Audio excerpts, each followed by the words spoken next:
Next Tuesday could be a momentous day. October 21st. It'll be a day of reckoning.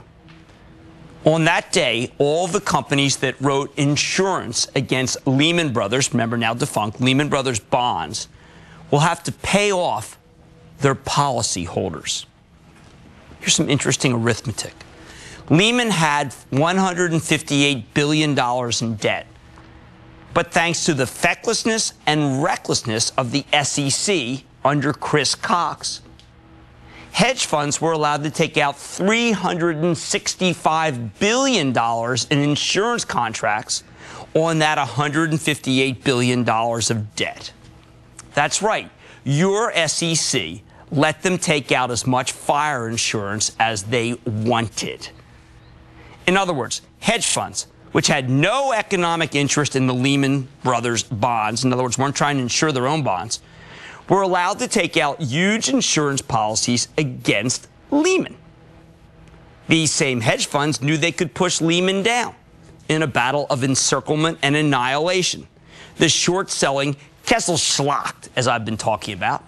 There's no English word for it. So they bought these insurance policies. They're called credit default swaps.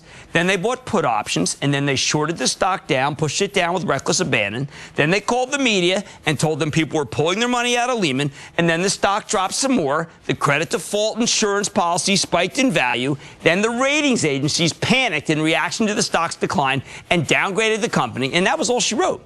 Bye-bye Lehman Brothers. They torched the darn thing. They torched it. The hedge funds buying this Lehman bond insurance also knew the government wouldn't come to Lehman's rescue because the federal government foolishly said they were done bailing anybody out, even though this one was way too big to fail.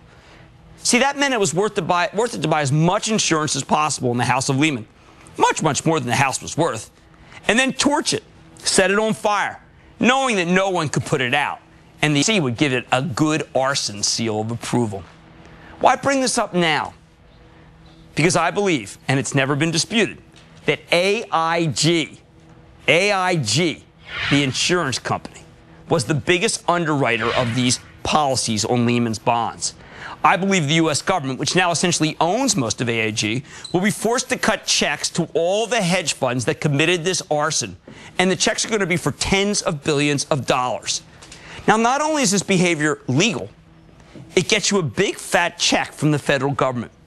Just wait until you hear the screams about this Wall Street gangster bailout.